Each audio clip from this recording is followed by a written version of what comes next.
You did what you were told. You studied. You worked hard. You tried to be responsible. From an early age, the message was clear. If you followed the rules, life would eventually make sense. Education would lead to opportunity. Opportunity would lead to stability. And stability would lead to peace of mind. For a long time, this promise felt believable. But somewhere along the way, something changed. Today, many people find themselves doing everything right, yet still feeling uncertain. Bills are paid, but anxiety remains. Work is steady, but rest feels impossible. Progress exists on paper, but not emotionally. This confusion is quiet. It doesn't announce itself dramatically. It shows up late at night. When you check your bank balance, even though nothing is wrong. It shows up when an unexpected expense feels heavier than it should. It shows up in the background of everyday life as a constant low-level tension. Many people assume this feeling is personal, that they are failing in some invisible way, that they should be more grateful, more disciplined, more motivated. But psychology tells a different story. When a feeling is shared by millions of people across different countries, cultures, and professions, it is rarely an individual problem. It is structural. Modern life asks more from the human nervous system than it ever has before. The pace is faster, the expectations are higher, and the margin for error feels thinner. In previous generations, stability often arrived earlier. Housing was simpler, career paths were clearer, and comparison was limited to the people you physically knew. Today, comparison is constant. You don't just see your neighbor's success, you see the highlight reels of millions of strangers. This constant exposure subtly changes how enough feels. Even when your life is objectively improving, it can feel like you are standing still. Psychologists call this relative insecurity. Not the fear of poverty, but the fear of falling behind. And this fear is powerful. It keeps people alert, it keeps people busy, and it keeps people emotionally invested in systems that quietly exhaust them. The result is a strange contradiction. We live in one of the most materially comfortable periods in history. Yet financial anxiety has become normal, not extreme anxiety, just enough to never fully relax, just enough to always feel one step away from trouble. This is why modern stress feels different from the stress of survival. It is not about hunger or danger. It is about uncertainty, about instability, about never quite feeling secure, even when the numbers say you should be. And this is where the confusion begins. Because when life looks fine from the outside, but feels heavy on the inside, people start questioning themselves. They work harder, spend more carefully, push themselves further. But the feeling doesn't disappear. That's because the problem is not effort, it's alignment. Modern life rewards productivity, but punishes psychological rest. And until this contradiction is understood, the confusion remains. Every generation is promised progress. The promise is simple. Life will get easier. Work will become lighter. Comfort will increase. And in many ways, this promise was kept. Homes became warmer. Technology became faster. Tasks that once took hours now take seconds. On the surface, modern life looks efficient. But psychology is not impressed by appearances, because while tools improved, expectations quietly expanded. Progress did not remove pressure, it reshaped it. In previous generations, success followed clearer lines. You learned a skill. You stayed with a company. You moved forward predictably. Today, progress feels less solid. Careers shift, industries disappear. Skills expire faster than ever before. This creates a subtle form of insecurity, not panic, just enough uncertainty to keep people alert at all times. Psychologically, this matters. The human mind relaxes when the future feels stable. Modern life rarely offers that feeling. Instead, it offers opportunity mixed with volatility. You can earn more than your parents ever did, and still feel less secure than they were, because income and stability are no longer tightly linked. Progress also changed comparison. In the past, comparison was local. Today, it is global. You are not measuring yourself against a neighbor. You are measuring yourself against the most successful versions of millions of people. And the human brain was never designed for that scale. This creates a distortion. Progress becomes invisible. No matter how far you go, someone always appears further ahead. Psychologists call this progress blindness, the inability to emotionally register improvement. When progress does not feel real, motivation becomes fragile. People work harder, not because they are ambitious, but because stopping feels dangerous. This is how progress quietly becomes pressure. The tools improve, the demands increase, and rest slowly disappears.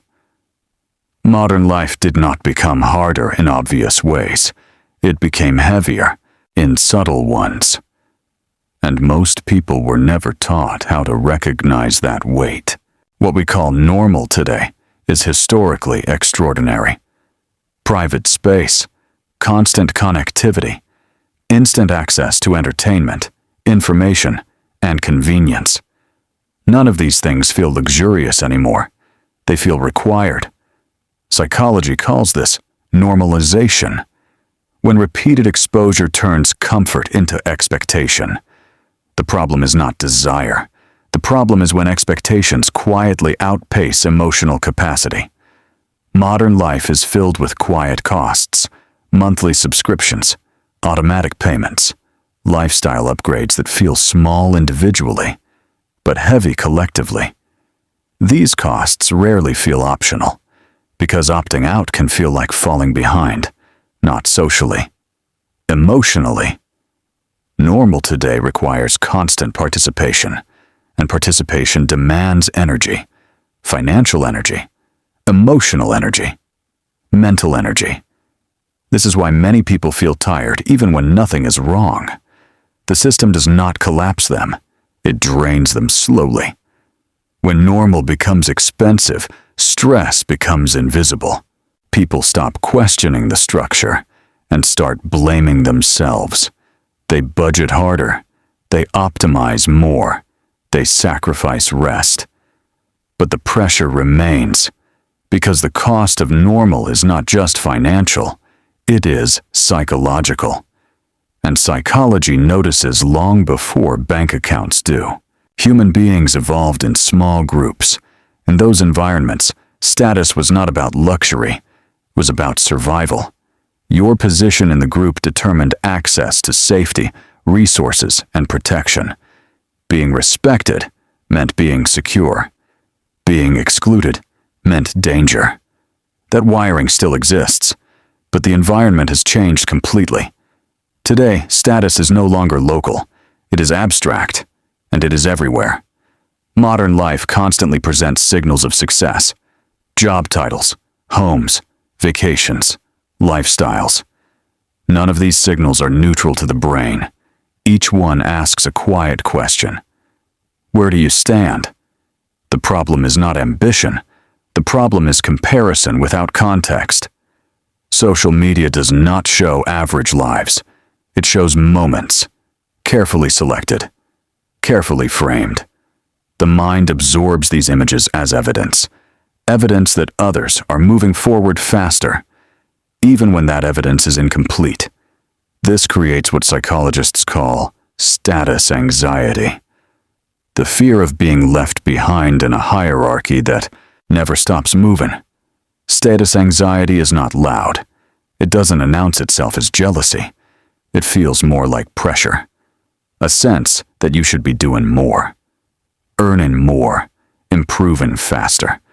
And this pressure is exhausting because the goal is unclear. There is no finish line, no moment where comparison ends.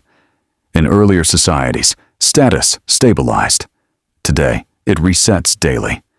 Each scroll introduces new benchmarks, new standards, new definitions of what is normal.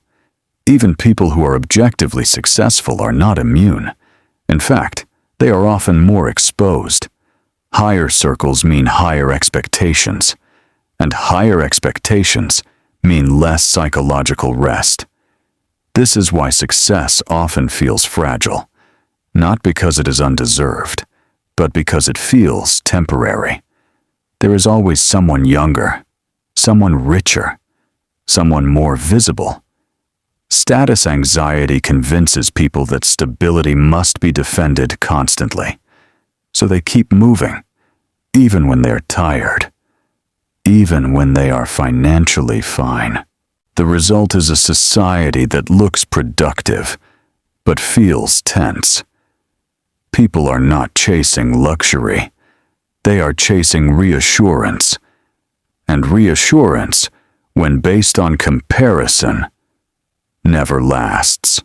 There is a common belief that financial stress disappears once a certain number is reached. A higher salary, a bigger buffer, more comfort. But for many people, that moment never arrives. Not because they are ungrateful, but because the human mind adapts quickly. Psychologists call this hedonic adaptation. When improvements become normal faster than expected, the first raise feels meaningful, the second feels helpful, the third barely registers. Meanwhile, expectations quietly rise, expenses expand to match income, comfort becomes routine, and routine stops feeling like safety. This creates a strange emotional pattern. Progress continues, satisfaction does not. Each improvement solves a problem temporarily, then reveals a new one. More space means higher costs. More responsibility means less rest. More income means more complexity. And complexity is mentally expensive. The brain does not measure wealth objectively. It measures margin. How much room exists between comfort and collapse. When that margin feels thin, anxiety remains, regardless of income.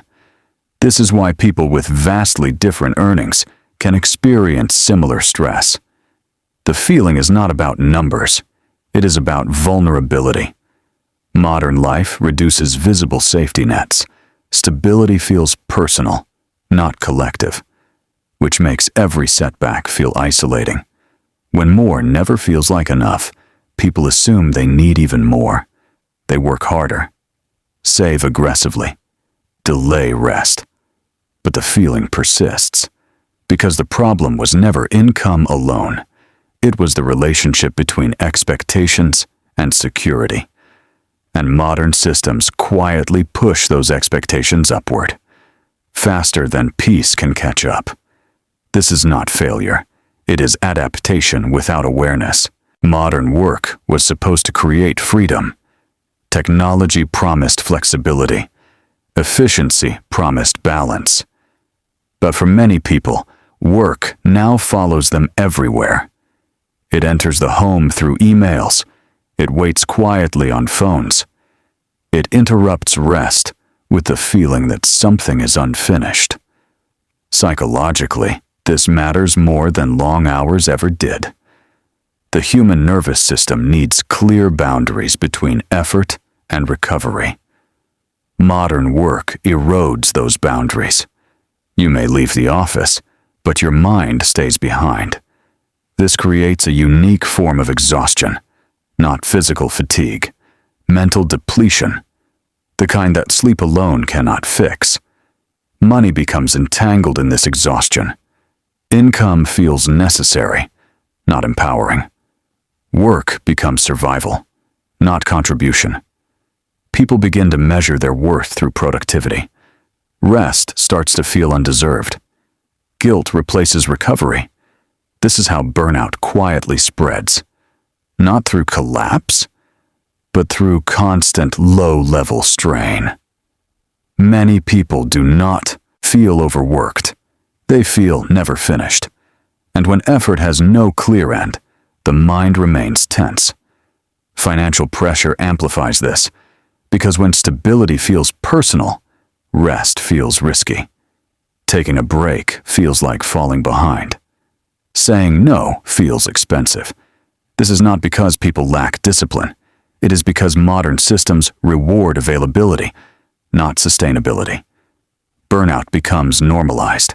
Exhaustion becomes expected. And people quietly adapt to a pace that slowly drains them. Over time, this affects how money is experienced. Income no longer represents freedom. It represents obligation. And obligation is emotionally heavy.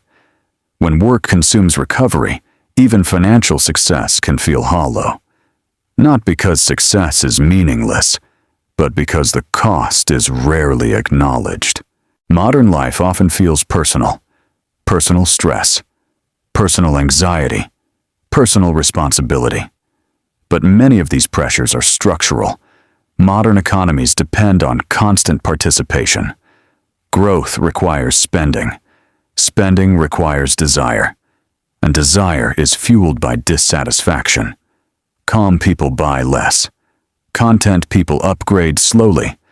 So urgency becomes valuable. Anxiety becomes useful.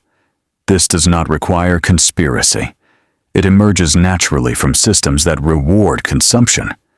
The result is a culture that moves quickly, but rarely pauses. Stability is framed as individual responsibility, which makes insecurity feel like personal failure. When systems are invisible, people blame themselves. They try harder. They optimize more. They sacrifice rest. And the cycle continues. Understanding this does not remove pressure entirely, but it changes the narrative. It replaces self-blame with clarity, and clarity creates space for better decisions, not louder decisions, quieter ones.